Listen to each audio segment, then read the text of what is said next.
Hi, Dr. Ariane from the Movement Paradigm. Did you know that your muscle is your organ of vitality and longevity? And we need a lot more of it. As we think about optimizing our health and our longevity, we have to critically think about our muscle mass and strength. And in fact, it can start declining in our late 30s and 40s, which is young.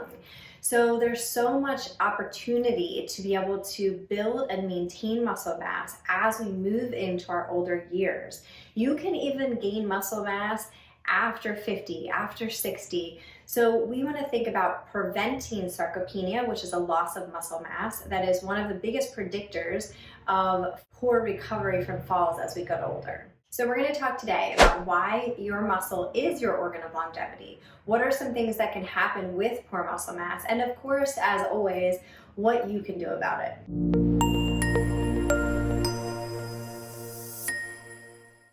Quite simply put, increased muscle mass is going to have improved health outcomes, not only from a physical standpoint, but from a metabolic standpoint. Conversely, low muscle mass is associated with fatigue, injuries, frailty as we get older, falls, and even death. Now let's go through why muscle is so important for our body. Perhaps one of the most obvious things is that it provides us with a structure and integrity to allow us to move dynamically through the world. Number two, increased muscle mass is going to decrease inflammation. Conversely, increased adipose tissue, our fat tissue, is actually inflammatory in nature, especially coming from the visceral fat. The visceral fat is going to increase inflammation as well as insulin resistance. So you can see how increased muscle mass is going to decrease those factors and optimize our blood sugar metabolism as well as hormonal function. It's going to regulate our metabolism, so it is necessary for fat oxidation, for glucose metabolism and detoxification. So this is, quite frankly, a really important function of muscle. It plays a central role in whole body protein metabolism. This is where protein synthesis occurs. Think of it as this reservoir that is containing all of our amino acids. So we have to consume amino acids to be able to optimize our protein intake as well as muscle metabolism. So as I mentioned, we are all losing muscle mass as we age. When we're younger, we rely more on things like testosterone, insulin, growth hormone to optimize our muscle mass. As we get older, we have to rely more on things like nutrition and training and perhaps for some of you supplementation. So now to get into what we need to preserve our organ of longevity. So as it relates to protein synthesis, we have to consume enough protein. Well, what does that mean? That's always a big question. Consuming enough protein means that for women, you are consuming at least 20 to 30 grams of protein per meal, and for men, 30 to 40 grams per meal. That is assuming that you are eating at least 3 meals a day. Now, if you want to get a little bit more specific, you can say 1 to 1.5 grams per kilogram of body weight. Now, the next aspect of this is that we have to consume all of the essential amino acids. There is some controversy over this. However, after looking at the research over and over again, we do need all the essential amino acids.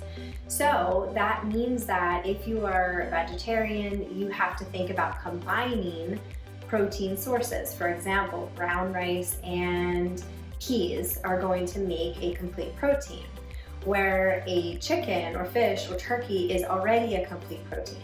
So things, as my colleague says, anything with a face. So we want to think about having all of these essential amino acids consistently throughout the day so that we're feeding this positive nitrogen balance, which is ultimately our amino acid balance. Number two is you have to have some form of training with progressive overload. That means that it is a structured program where you are consistently changing either the intensity, the duration, the volume, the weights, any of those factors that you are monitoring, because we have to be able to constantly break down protein and build protein. So it is a beautiful cycle that changes actually every day based on what we're doing. Essentially, muscles need to be constantly stimulated. If they are not stimulated, there's no way for us to increase or shift our muscle to fat ratio.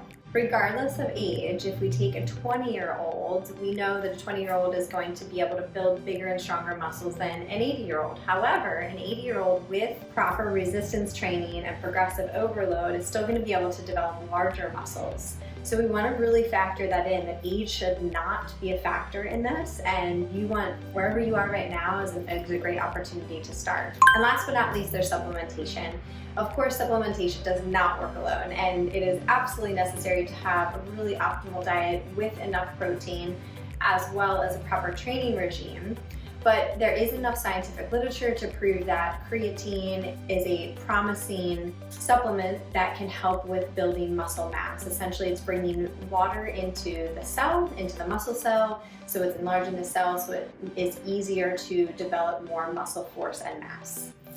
So there you have it, all of the reasons why muscle is in fact your organ of longevity, and why it is so important to think about how you can really live into your older years the way that you want, to feel strong, to feel healthy from a metabolic standpoint, a hormonal standpoint, a physical standpoint.